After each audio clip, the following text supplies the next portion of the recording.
Oh, it's an interesting question. Can e-commerce companies exist by themselves as large format stores? Clearly, I mean, the West, if you look at Western examples, you have large e-commerce stores such as Amazon, and now you've got Groupon and so on, which exist without any physical presence per se in terms of stores. But as soon as you talk about e-commerce, I think one thing that we tend to miss is, regardless of whether you're online or offline, you need to have strong back-end capabilities. So if you look at Amazon, they have incredible warehousing capabilities, shipment capabilities, packaging capabilities, logistics capabilities, recommendation capabilities. These are all very core to what they do. And those same things can be used in real world shops as well. They don't have to be just used on e-commerce. Of course, they don't do that because the margins on real world stores are much less and they'd rather be a focused e-commerce player. Similarly, now you have companies like Groupon emerging, which are talking about group buying and e-commerce in a very different fashion. Now, I don't think they are going to be possible in the real world, but they will also have to build a strong back-end and fulfillment capabilities, which all retail companies have to do. So I think the question of whether to exist just simply in the virtual space or in the real world, or both, is really a fun, result of strategy and the objectives that an organization or the team members lay out.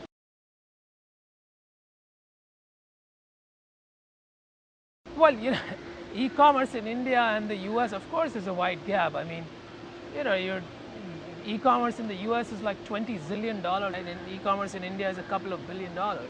So I think, we're talking about a fundamentally very different economy. If you look at the GDP in the US, it's $3 trillion versus a couple of $1 billion. So I think, e-commerce in India is very different to the US and the West just because of the size of the economy itself. The US is a multi-trillion dollar consumer economy, and we're a few $100 billion, or maybe, growing pretty rapidly, but we're still very small. If you look at advertising in the US, it's a $300 billion industry. In India, it's about $4 billion. So we're talking about fundamentally very, very different numbers. So that obviously what it does is immediately it puts us in a very different scale as far as the US is concerned, and therefore what the capabilities that we're able to build are concerned. Today, Amazon does about $35–40 billion in revenue a year. The resources that they have at their disposal and the kind of consumer market they have allows them to do a lot of cutting edge stuff that retailers in India simply cannot afford right now. However, I think it's a question of time. I think as retailing matures in India, as we become more and more of an organized retail player over the next 10–20 years, e-commerce itself will also mature, and we're seeing today the foundations of some very large businesses being built, which in a few years from now will boast of several thousand crores in revenue. And once they have that kind of scale, then they can bring in some very next generation technology, capabilities, methods and systems of doing things, which until now are not possible.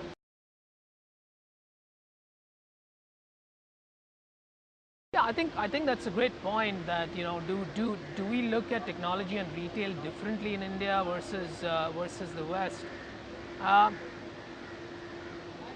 I think it's, again, some of it is the scale issue.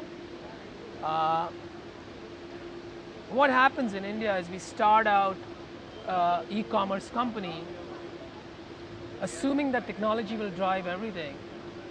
And because the scale is so small, we find out pretty soon that technology by itself does not drive anything. And the focus of the team really shifts on selling as opposed to technology, because you have to meet your numbers, you're trying to deliver scale. So some of the luxuries that US companies have, which is a very large consumer market, is elusive to us. And so our focus just becomes driving sales and less on sort of building the next generation technology, which will automatically drive sales. As far as Shadi.com and Makan.com are concerned, or even Mobango, we are completely services business. We don't sell physical goods. We sell digital services. So clearly all our services are built around technology. In a way, we sell technology. That's all we do, right? We're not selling any product. So we constantly have to think about technology. We have to think about technology from back-end fulfillment in terms of how do we monitor our service quality. We have to think about it from the front end. How can we make it more friendly for users? What kind of recommendation engines can be built in? So we have to think of technology both from a back-end perspective as well as a front-end perspective. And to us, it's a very critical component to our business strategy and our growth. Unfortunately, we don't always have access to the best and the greatest. And the reason, again, I keep going back to the same thing, but the scale that we have in India does not allow a company to go out and invest in a piece of technology for a few $1 million. It just doesn't support it as yet. So a lot of times we build our own, and often we find that it's as good as what we could buy. So I think I think necessity, as they say, is the mother of all invention, and we are building most of our technology, and I think some of it is better than what you have out there. So we're certainly investing a lot in technology, but we're doing it ourselves.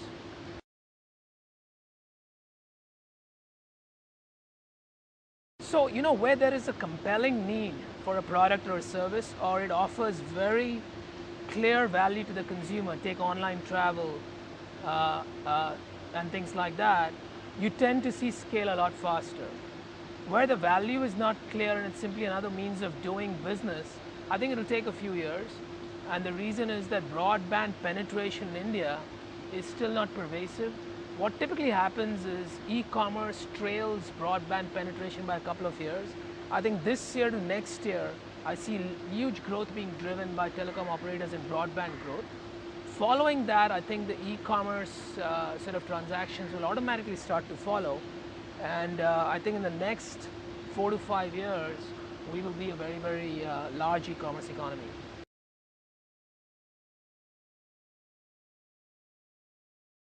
Not in India, I don't think so, because only 2% is organized retail.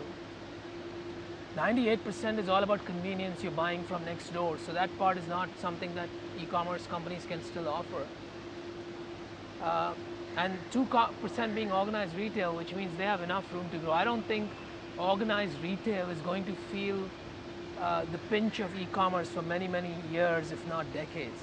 However, I think e-commerce will grow very rapidly as well. I couldn't tell you whether it'll grow faster than modern retail, but it'll certainly be a complementary growth. It's not going to be a substitution-led growth. So at least for the next few years, I don't see that changing.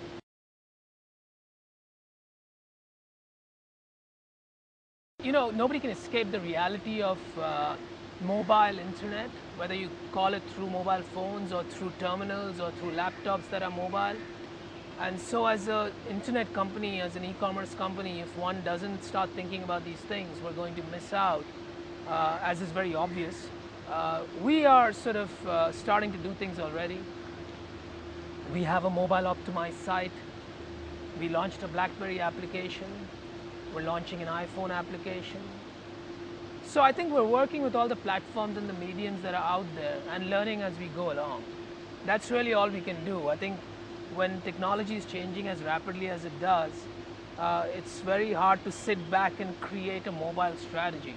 You just dip your foot in and you learn as you go along and keep improvising your strategy. So we know that in this country, a lot of internet access is going to be through mobile access. And so we have to be prepared for that. How we do it, I couldn't give you an exact roadmap.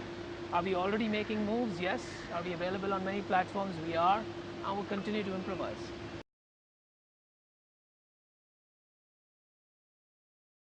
We have an IT team, like I was saying earlier, absolutely. I mean, we do all our development engineering in-house. So we have our own team, and we don't outsource our technology. We've tried it a couple of times, it didn't work even for small projects. So we plan to continue keeping it in-house, and that's what's worked best for us. I'm not sure about others, but for us, that's what works best.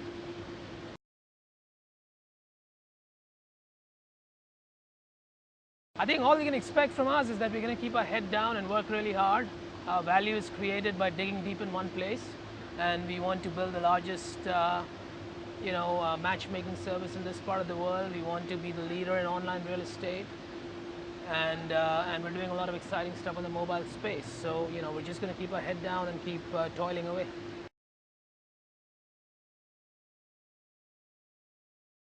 Not right now. I think there's a lot of room for growth and a lot of new products within our core categories. We're going to stay within those and we're going to focus on those.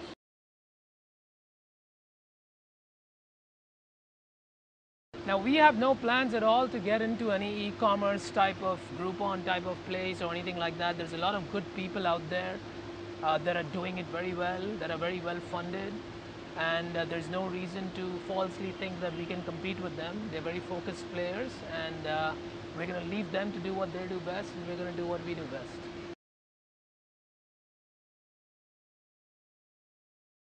Well, that is the philosophy. Like I said, you know, the 2-3 segments that we're in, we got into the internet very, very early on, right? And we've had 10 years to do and learn things where there's been no competition. So we've actually dug deep in these areas, and therefore we are able to execute in these areas. But today, any area that we enter in the internet is already got 20 players. So it's very hard for me to compete in those areas where I don't have a head start and years of learning with focused players.